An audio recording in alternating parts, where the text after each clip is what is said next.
And I think we're good. So welcome everybody to our first official webinar of the 2021 school year. Woo! Oh, I'm the only one that's excited.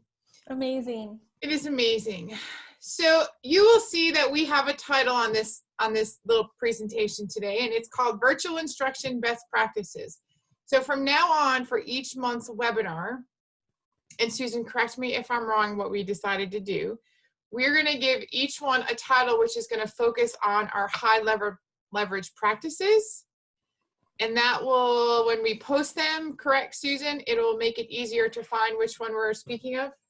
Yes, and I'm going to go back in, since we started this in 2018 school year, 18-19, I'm going to go back in and relabel all of the recorded posted ones, so you know if it's a focal point like explicit instruction or parent communication. So we're not repeating ourselves and we're kind of moving forward. So hopefully you'll find that helpful. So today, here's our agenda. We're going to talk and kind of go back to a little bit about the why. We went over this, I believe, at our last face-to-face meeting we had, which was last January. We're going to talk a little bit about our IMDs versus our contingency plans. A few reminders about OT, PT, SLP services in the IEP. Talk about future webinars, IDA budgets, time and effort, high school credential approved curriculum, and then we're going to go into some virtual teaching basics for our practice today. So Susan, you want to take this over? So this is just revisiting, and this is not meant to go deep into the why by Simon Sinek. This is, you know, if you recall, I think, was it last year or the year before? I can't remember. But we went through, we watched a short TED Talk by him talking about understanding our why we do things, why we're in education, why we're in special education. That never changes. Our why always remains fairly constant. The how we do things is really impacted by our leaders and the people that they've chosen to be around us and us be part of. The what is actually what we do to change things to impact our why. So that's kind of like that golden circle that we've discussed. And so you can go on to the next slide, Laura.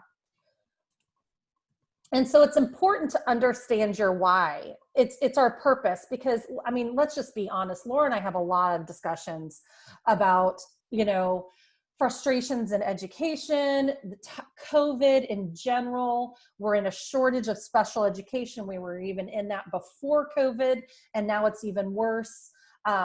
There's a lot of fears, I think, just in general, of what's ahead, what's going on, how we're going to meet the needs of our kids. And I don't think Laura and I are isolated in thinking these things. You guys are I'm sure, doing it too, but it's really not productive to be focusing on what our barriers are. We really need to come up with solutions, and then also embed it back into our why. What is our purpose? Why do we do this? And I mean, we can all say it is for a paycheck, because of course you need to make a living unless, you know, you won the lottery or something, but we don't make enough to make it like living in the lap of luxury. So the paycheck is the paycheck, but there's other reasons why we do what we do. Why should anyone care why we do what we do or what our why is? So Laura and I thought it would be really good to start off this year's webinars by really just focusing on things that inspire and motivate us. So when you see these why boards, first of all, you'll see who spent more time doing theirs than the other, because mine clearly is very simple, and Susan will share hers next.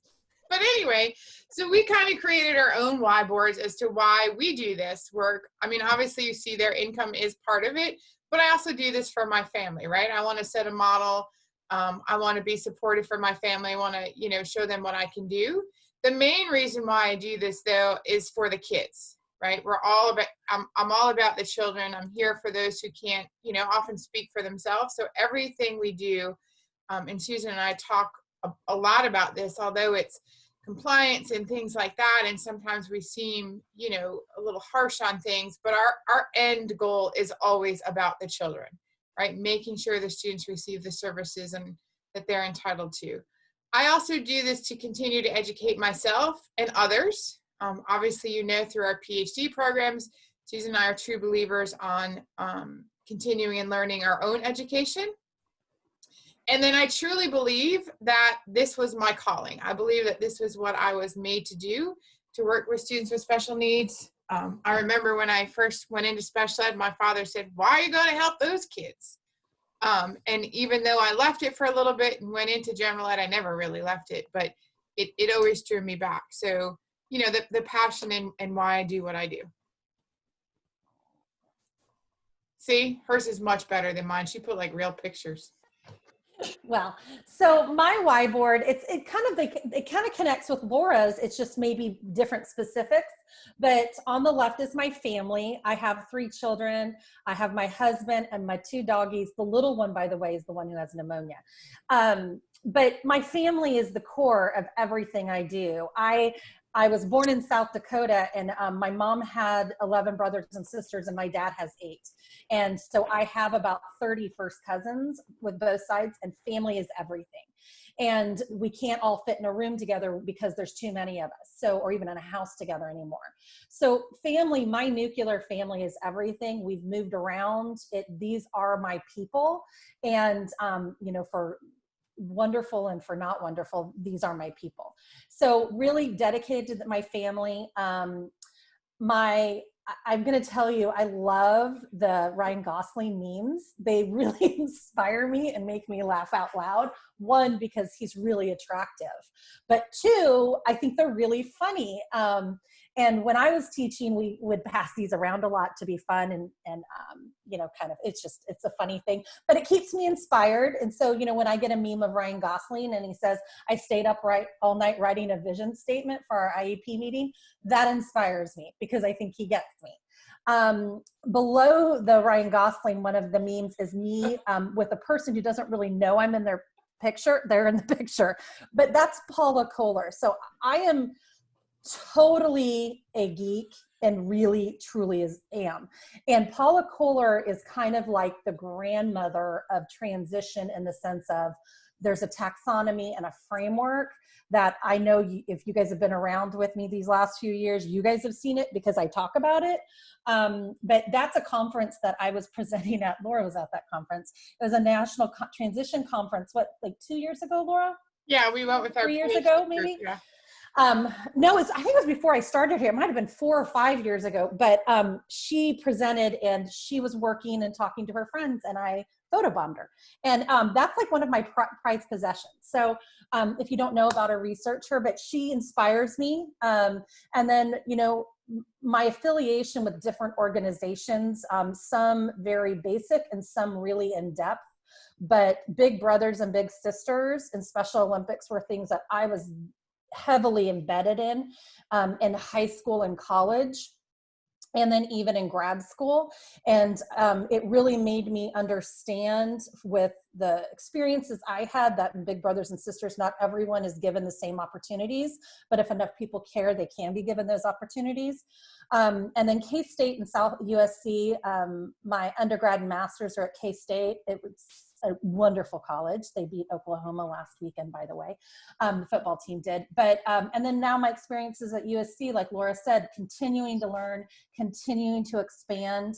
And then I was on the board at NAMI Greenville for 4 years, and it was really powerful for me to see the mental health needs, the social emotional learning needs. All of this stuff is my why. Some things come to the forefront. Some things then are on the back end, and then different experiences or different obstacles or different successes, some of these things kind of rise to the top again. So it's really important to understand your why, or you could just look at Ryan Gosling if that just helps. By the way, we totally put Susan up for that picture there with her and Paula Kohler. And I was a happy participant. Yeah. So I was geeking out the whole week, by the way. And I did present. Yes, I did present, and I was freaking out thinking if she came to my presentation, would I be able to talk? And so luckily she presented the same time slot as I did, which made me less anxious. So what we have here is a visual of, it's for lack of better labeling. It's the why visual. What we are challenging you to do, it is not mandatory. It is totally voluntary. I worked in a place once where we did our why visuals and put them up outside our office. They were kind of like, not vision boards, but they were a reminder of why we do what we do.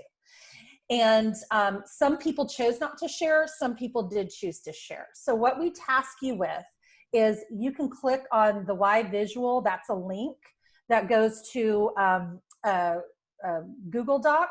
That is this worksheet. And you can do your why storyboard. And then if you want to, you can share it with Laura and I via email. And we're going to highlight people throughout the year in our newsletter of talking about your why. Now, if you want to share it with us and not have us share it in the newsletter, that's okay too. We can do that.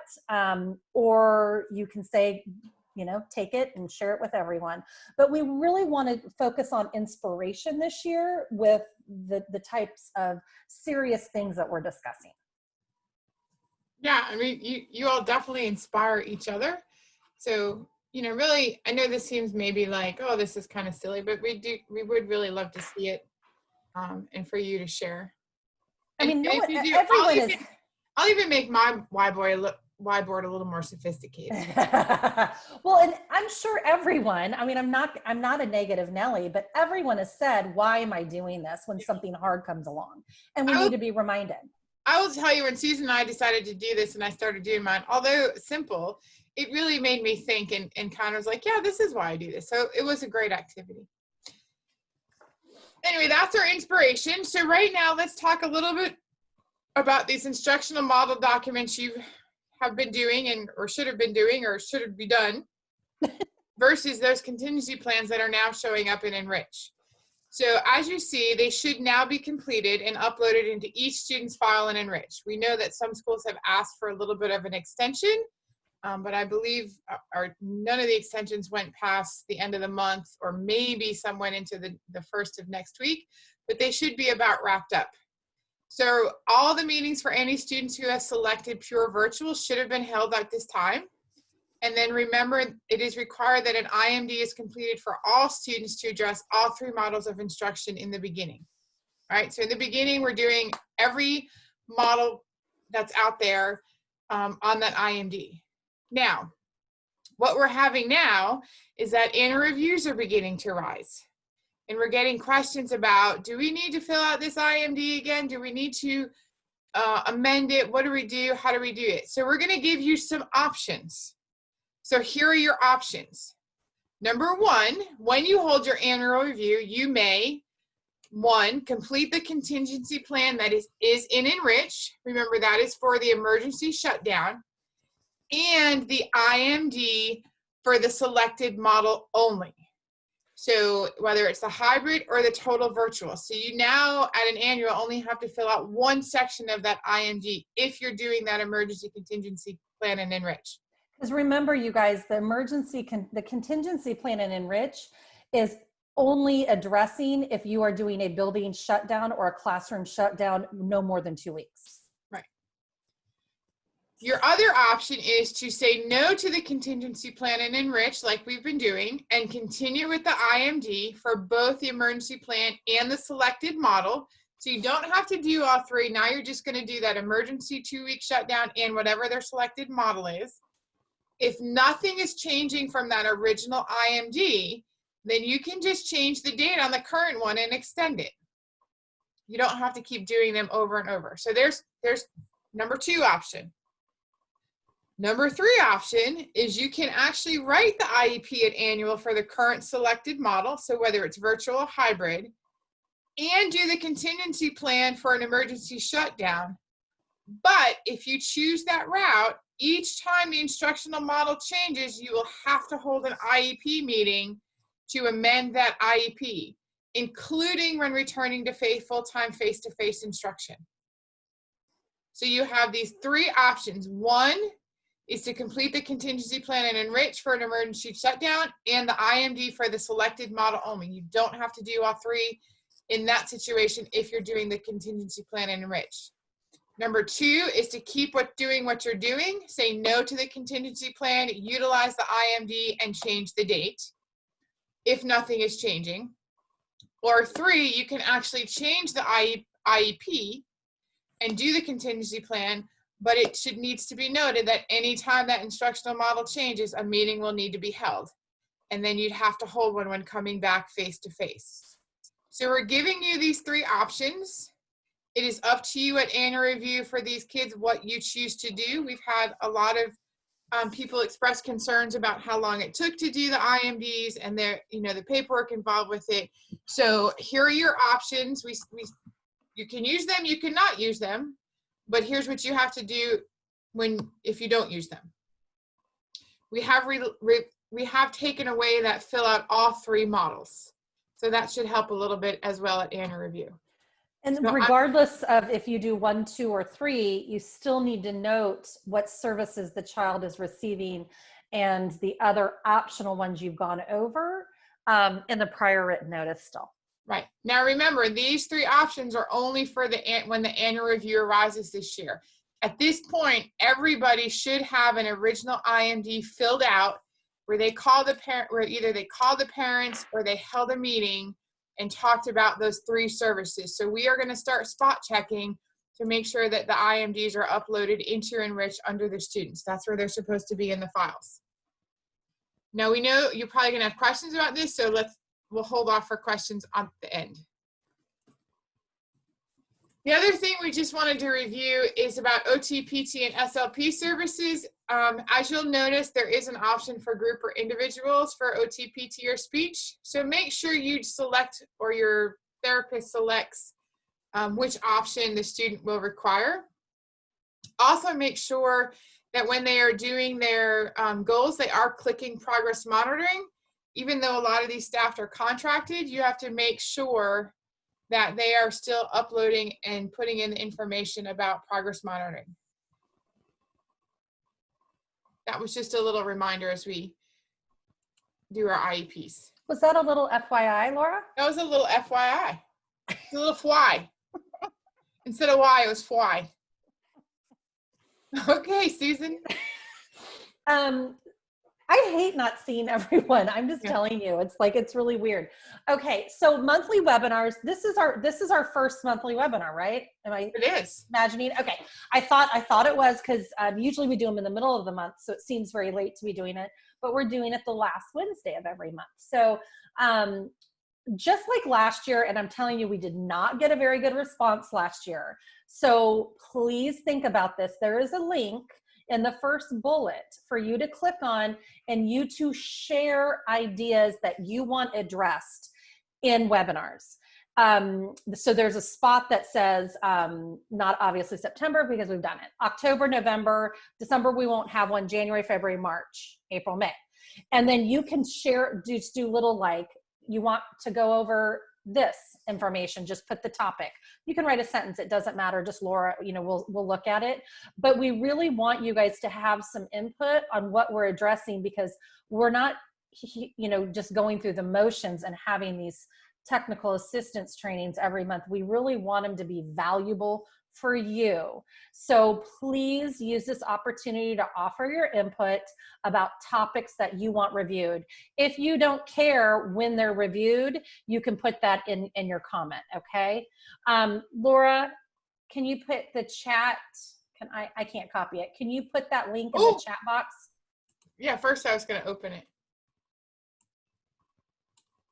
Oh, what am I doing? I don't know where you are. There you are.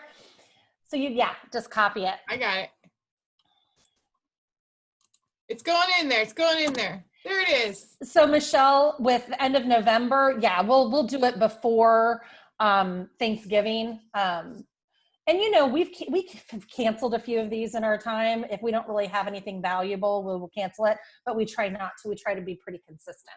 But we'll move the November one because we're not going to do that the day before Thanksgiving. So we are going to stick with, at this point, the last Wednesday of the month from 3:30 to 4:30. We have 30 29 school-based people on this call, which is I think one of the higher ones we've had. Is that right, Laura? It is. This seems to be a better time. We will continue to record these. We will continue to post them. I have had a few people, I don't know if you had, Laura, asked for it to be moved, because typically on Wednesday afternoons is a lot of staff meetings. If we get that more, we might, I don't know, we might look at a different day. I don't know, but right now this is the plan. Also, we would love your feedback. Maybe these are on our weekly or monthly calls on some of you. Feedback on how to make these virtual trainings more interactive. So it's not just a sit and listen and you're actually looking at your email while you're listening. How to be a little more interactive. On a treadmill. Or working out, Scott Barr. So not that that's bad. I'm sure you do your best thinking working out. But I think there's ways, we can do breakout rooms. We can do a lot of different things. So please offer your suggestions. Laura and I are very receptive of that. And then any additional opportunities that we are not offering that you would like. We have held a 504 and an IEP, 2 separate Enrich sessions already this year. Some of you who need refreshers in Enrich or are new, would you like more? Please let us know, because typically we don't get a huge response on those, but if we're even benefiting 1 or 2 people, we will continue to hold them. So that is your responsibility to give us feedback and let us know. Taylor Hunt, I see that you have a hand. Is that raising your hand? Or are you just saying hi? Do you have a question? No, I have a question, and you're going to hear my toddler in the background. But Hi, Taylor. So here's my question about. Can we turn that off just for a minute? Thank you. Here's my question about the contingency plan. All right, Taylor. So wait, let's hold those till the end. Okay, then yeah, that's fine. Okay, yeah, we'll do those at the end. Okay, so let's talk about IDA budgets. Most of you know and have seen or have been the one that submitted your IDA budget to us. So they are in the process of being sent to OSIS for final approval. However, we have been given the green light by finance that you can begin to submit for reimbursement. So this also includes those supplemental funds. So there had been some confusion as to whether or not schools could submit. And yes, you may start to submit for reimbursement for either the IDA FY21 grant or those supplemental funds. We do have for those that help do these submissions in Epicenter, we do have a new updated cover sheet. It was reviewed in the finance training. I placed that link on the support site, but it's also there. So this is the finance training that we did. They did a boot camp, and this was specifically federal programs. So in that webinar, it goes specifically over the cover sheet and documents to submit and all that. It's pretty thorough. So check it out if you actually are the one that submits this stuff in Epicenter. And remember that all submissions go through Epicenter, and you may not be the one that submits it, but they will show up on your task because we have included you. So make sure you know in your building, whether it's your school leader or your finance, who's actually submitting the items. And there was a training yesterday for like Title I, Title II, Title IV, all the other titles and programs other than IDEA. And really what you guys need to know, if you're submitting them or not, but if you know who's submitting, to make sure they're doing them right. When you submit that cover sheet, supplemental funds are FY19. And then it's 19, right, Laura? Yeah. Yes. And then your IDA budget for this year, if it's preschool or regular, is FY21. You must have the correct dates on your cover sheet so it's coming out of the correct funds. The other thing is it has to be entered into Smart Fusion. And you guys may be like, what is Smart Fusion? I agree. I've never seen it. I've never used it. But they have to be claimed into Smart Fusion before they can be claimed in Epicenter. So just make sure you, as a program person, is talking to your finance person and everyone is on the same page. There were a lot of building leaders and finance people in this training yesterday, and it was clearly outlined. But if those things aren't correct, the tasks are probably going to be rejected, which creates a lot of frustration on our end and you guys. Yeah, definitely. So just some time and effort basics. Most of you and most of your schools utilize your funds for salary. So there are two types of documentation that we may require. One is a semi-annual certification. So this is for an individual who's paid out of IDA funds and spends 100% of their time in special ed. So they're using IDA funds to pay partial or all of their salary, and this person only does special education, has no other responsibilities, no other duties, works just in special ed. So that's collected 2 times a year. It's collected once in January and then again in June. If you are an individual who is paid out of IDA, where the school is utilizing funds to help pay your salary, but you're spending only a percentage of your time in special education. So for example, myself, I am paid out of IDA a bit, but I also spend my time in the other federal program of CTE. Susan now also spends her time in EL. We also do 504s. So that's not a special ed thing. So then you have to complete what's called a PARS. That was it about finance. I felt like I kind of left it hanging. That was an abrupt end. I know, I felt like I kind of left it hanging there. Okay, we are having more and more students on the high school credential than we've ever had since I've been in the district. And that's a good thing, because we're finding a place for kids that are eligible for this option. But with this option of high school outcome comes additional responsibilities and requirements. So one of the things we just wanted to review is that there is a website, the sccredential.org. It's run by TASC, which is the Transition Alliance of South Carolina. There are more resources there than you care to ask for. It is a really good site. It has been developed over the last 3 years. And I think they really kind of hit the perfect spot of giving you what you need and where you need it. So please, if you know you're having a kid come up next year that's going to be on that credential, or you currently do, there are requirements. The other thing is there is some approved supplemental curriculum from the State Department that can be ordered through the state, but Laura or I have to order it for you. We thought a couple years ago we could just order a bunch and have it, but it's kind of used like the book depository where things come and have to go back. And we didn't want to order things and hold them when they're not being used. So that TASC repository has that supplemental curriculum list. It also has scope and sequence for all the courses that are required.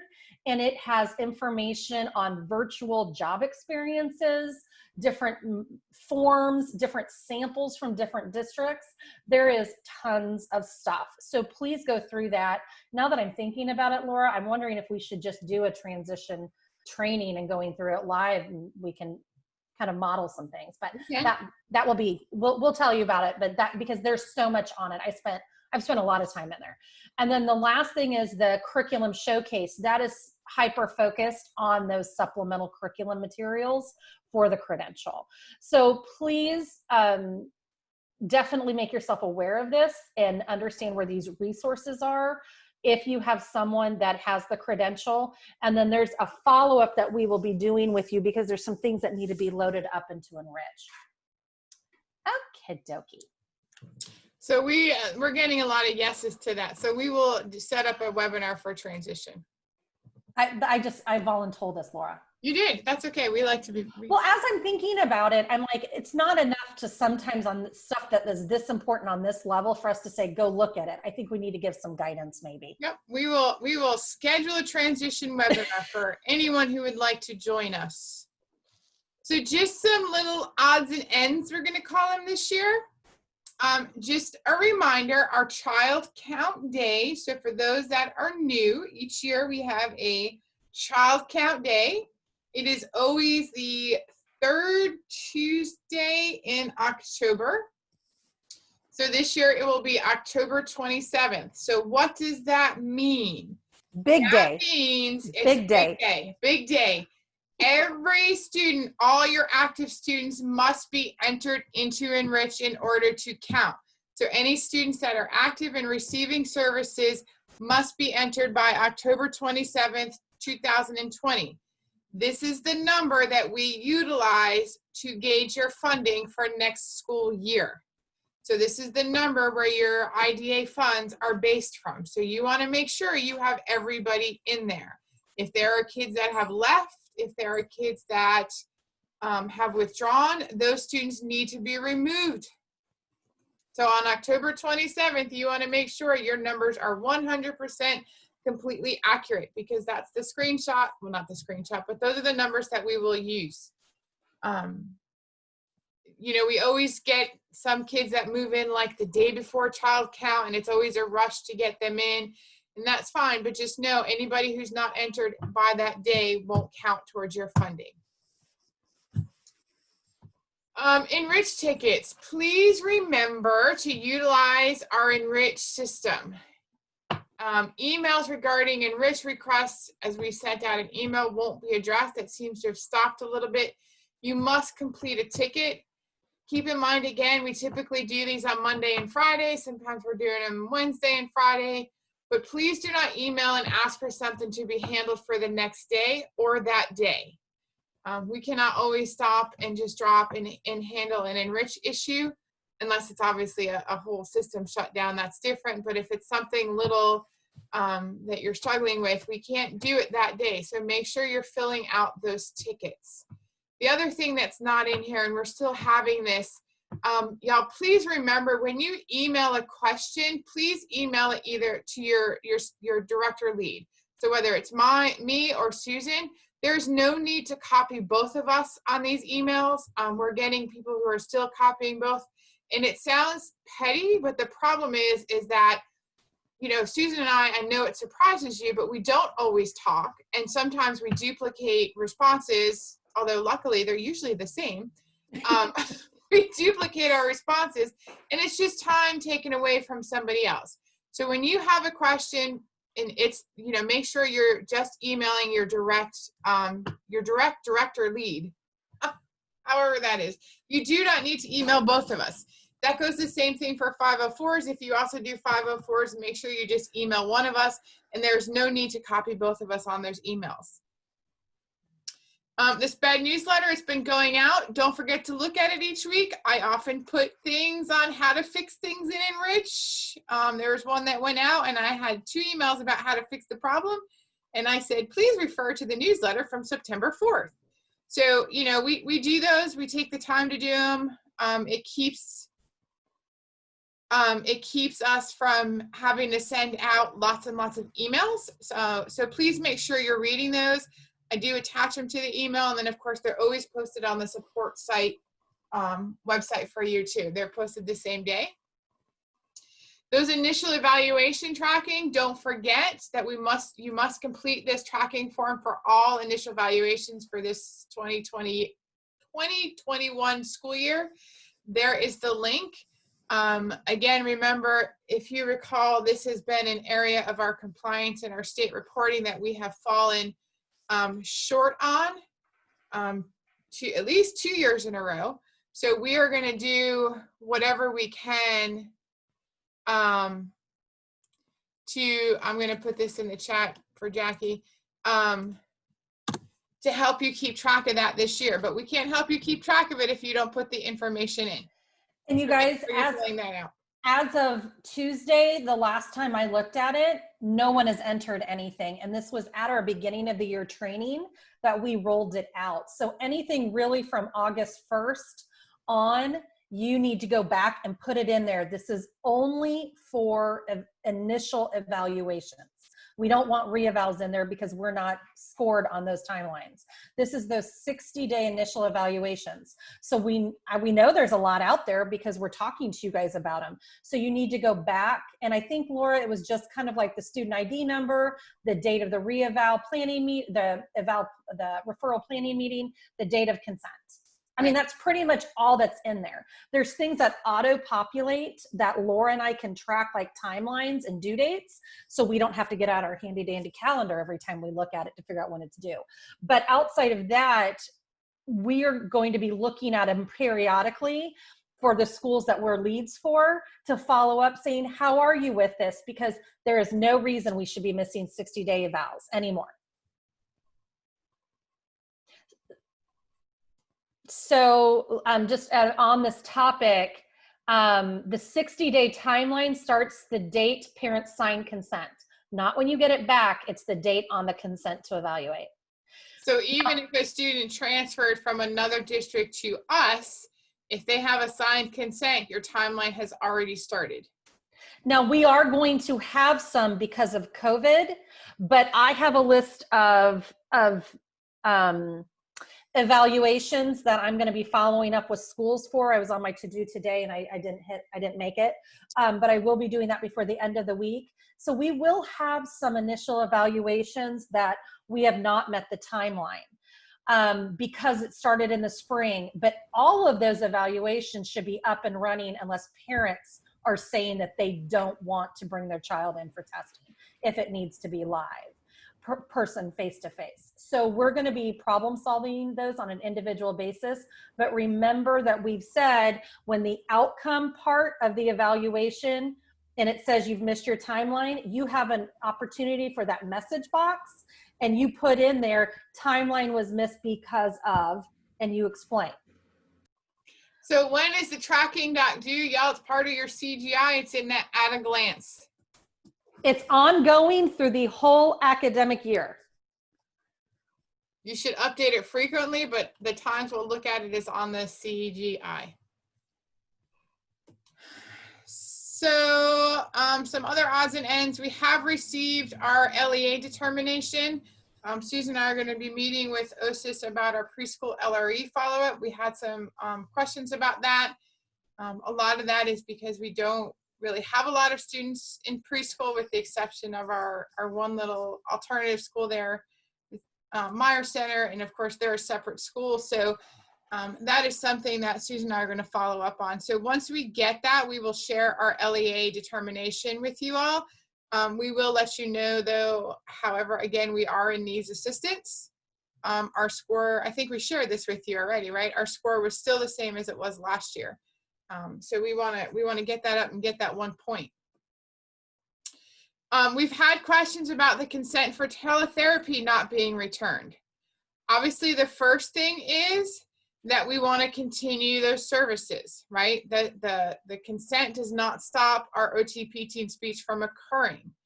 You want to continue to reach out to the parent in multiple ways. Maybe you have to send it certified mail.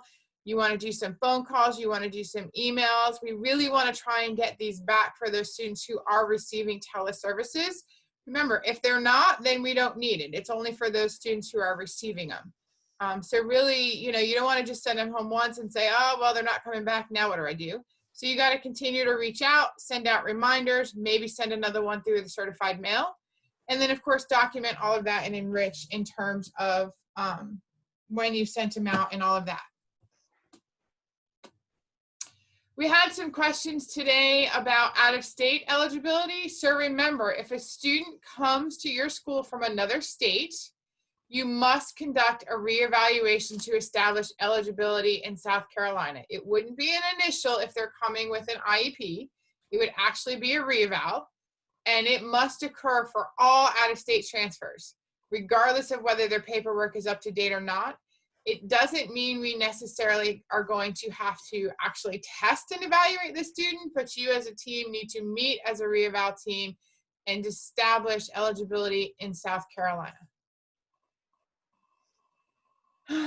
So the next thing Susan said. That was a huge sigh, Laura. It was. The next thing is that Susan has sent you all out the program versus enrollment report sheet. That's one of her tasks that she willingly took on. Just to keep you reminded of kids who have either withdrawn or left your school, but are still, so they're showing as not active in Power Schools, but they're showing as active in Enrich. So if you have documents open with meetings not held, do an Enrich ticket to fix it unless the open document is an evaluation to halt the process. You guys can halt the process yourselves. Does that make sense? So Laura, before we get into the high leverage practice, maybe, because I think I reorganized this just so we had all of our updates and everything before we hit that. Mm-hmm. So maybe we might do a status check on everyone's understanding of what we've covered. So there's some questions in the question box. So basically, I think we've covered them up till a certain point. So on that initial eligibility link for initial evaluations, we are not including ones where we started an evaluation from the spring. If a kid moved in with an initial evaluation pending, go ahead and put them on that link so we can help you guys track it.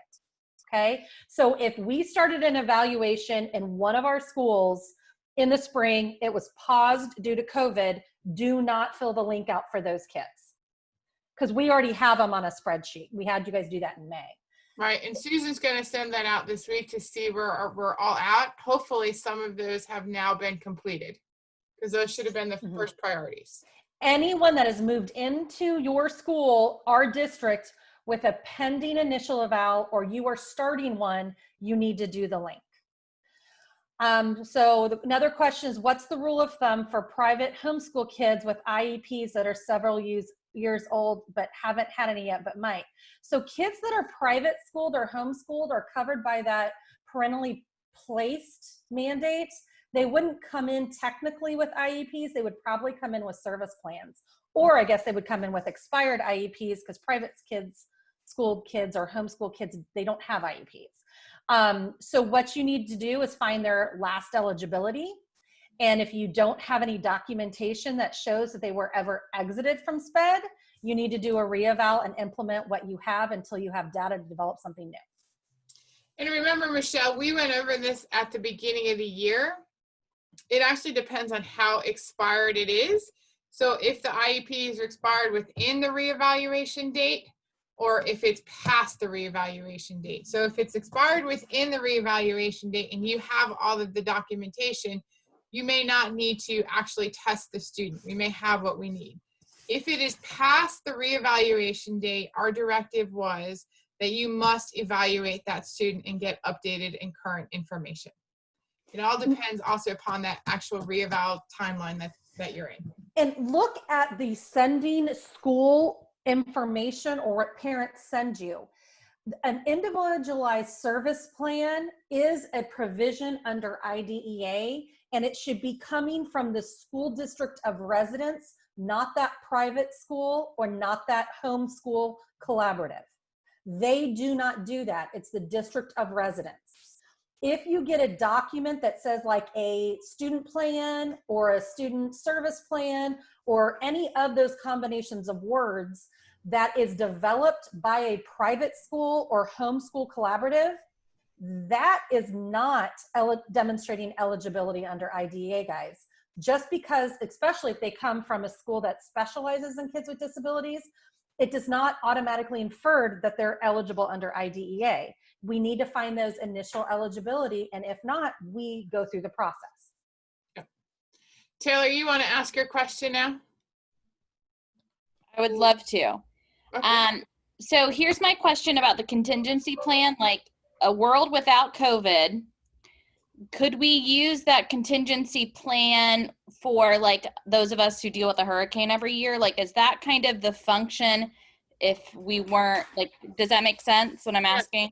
Yes, and the answer is yes. Okay, So great. that contingency plan is not just, although we're using it related right now to COVID, it could be utilized for things such as hurricane, winter weather, things Okay. like that you all may do. What is it going to look like in terms of if the school is emergencyly shut down? Emergency, but Taylor, that's only true if your school is approved through the State Yes. Department for inclement weather Correct. e-learning. Yes, that's what I wanted to make sure, because before Yes. Eden is very involved with this meeting.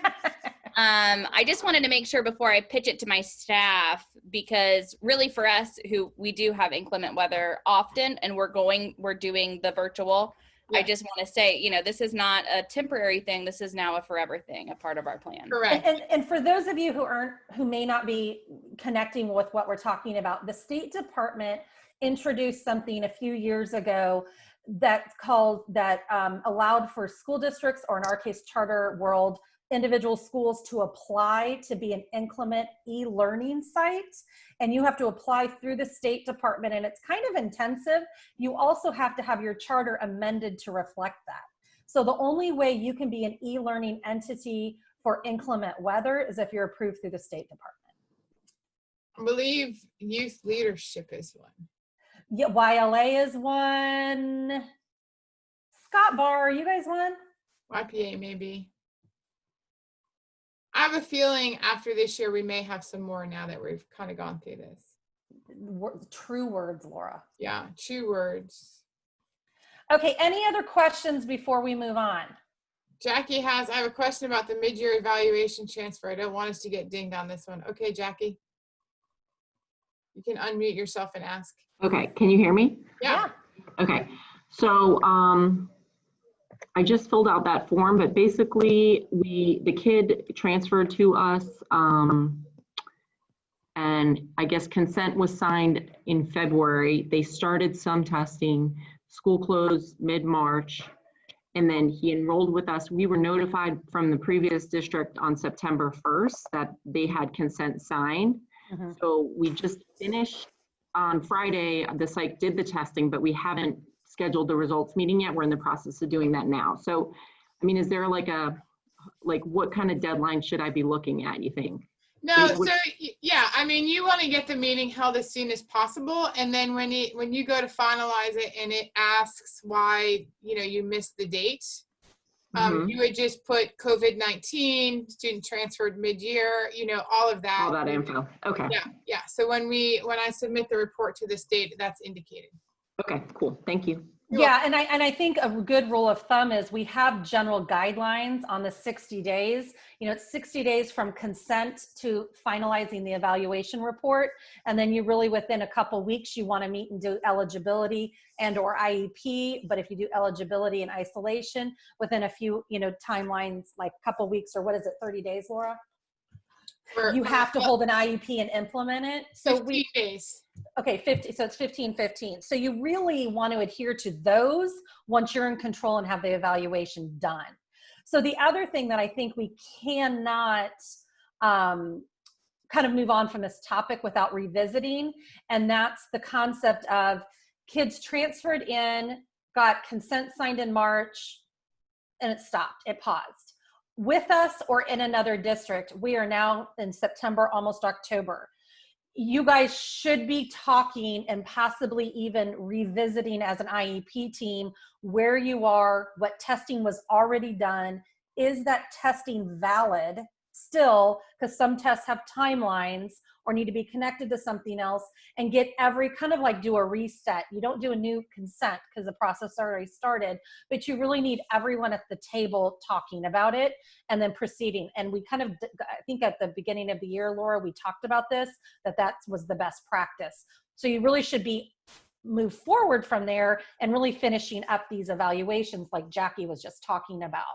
If you have a COVID paused evaluation that we started or another district started, and you are not moving forward, you need to contact Laura or myself, whoever is your lead, soon, so we can problem solve it and get it moving. Okay, we have about 5 minutes left, so we're gonna kind of scoot through this next piece, and then we will hang on for a few minutes for any more questions. So as you remember, as we did this last year, and for those that are new, this has kind of become our thing. So each month we'll focus on a high leverage practice and just some general information and some resources that will be available in our performance toolkit, which is on our support site. So you can see here, Susan has put the link in. This year we are going to try and focus on high leverage practices for a face-to-face setting as well as a virtual setting. So given our situation and everything that we're in, and who knows if we'll ever be in this situation again, we do want to make sure that we begin to address some best practices in virtual as well. So that's the first one. This this month, it is going to be all about the basics. You can see these lovely pictures that Susan put on. Get it? And synchronous learning. I think that was pretty funny. I laughed when I saw that. And then here's you all planning for the virtual learning, right? Pretty much is accurate, I think. We got a million screens open trying to run, 5 different screens at one time. But really, this is just about the basics on this one. Some of this stuff I did send out in one of the newsletters, but I just wanted to make sure we just reviewed a little bit of the basics as we're doing this. So we do get a lot of questions about behavior. Make sure that your teachers have set clear guidelines for rules in the virtual classrooms. Model and demonstrate what is appropriate behavior, just like you would do in a face-to-face classroom, right? We're just gonna model this online. We're gonna put things in a chat. We're gonna do crazy things on our camera. You wanna focus on that camera use, chat, how they raise their hand, things like that. Set those tones and practice it, just again, like you would in a classroom on when you can sharpen your pencil and how you ask for help. So we still want you all to do that. It's just now gonna be done virtually.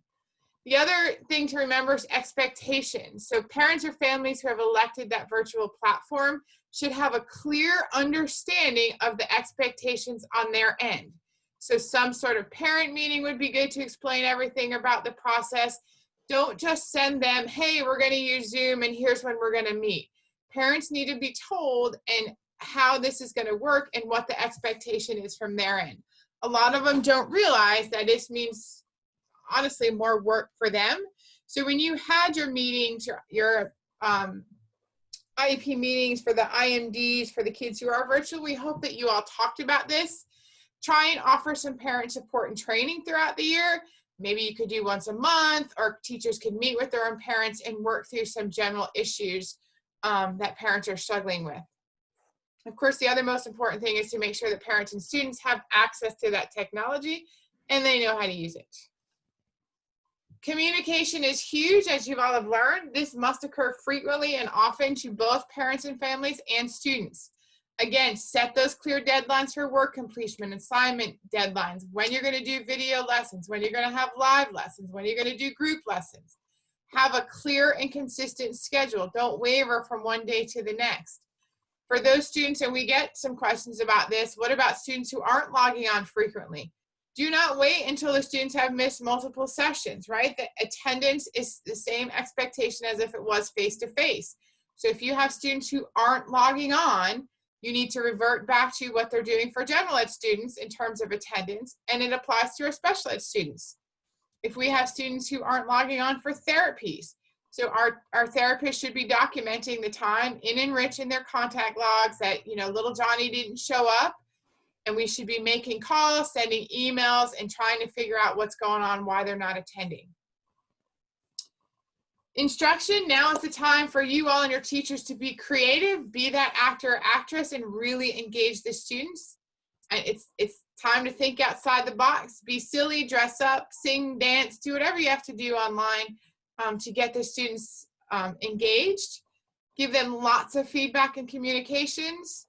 Don't do what we do in these webinars. Keep them short and to the point, 10 to 20 minutes depending on the grade level. Maybe do a pre-record without the students to share and post for those who will need a review or haven't attended. Have some sort of hands-on activity after a lesson, and then of course, as always, continue to monitor their progress. So these are just the basics. It's pretty much the same basics as face-to-face, except now it's just time for your teachers to really start to be more creative. So the last thing is we would love to hear from you. So this is time for you to share. We learn best from each other. So if you or your teachers have great ideas or resources that have been very helpful since this all started, please share. You can send me a snapshot, an email, a little paragraph, pictures, whatever, of what your school or teachers are doing that has been a success, and we'll share those. Again, we learn better from each other, and it would be really great, just like the why and all of these success stories, to really hear some good news and things that are really working well. There are some additional resources in terms of virtual learning. CEC has some great things, and then OSIS has put up a whole model on virtual and hybrid learning. So we'll post this and you'll have access to those, and we'll also put them on the performance gaps. But really, check it out. We know everybody's struggling, but we're here to help you. Whew. Okay, Susan, go.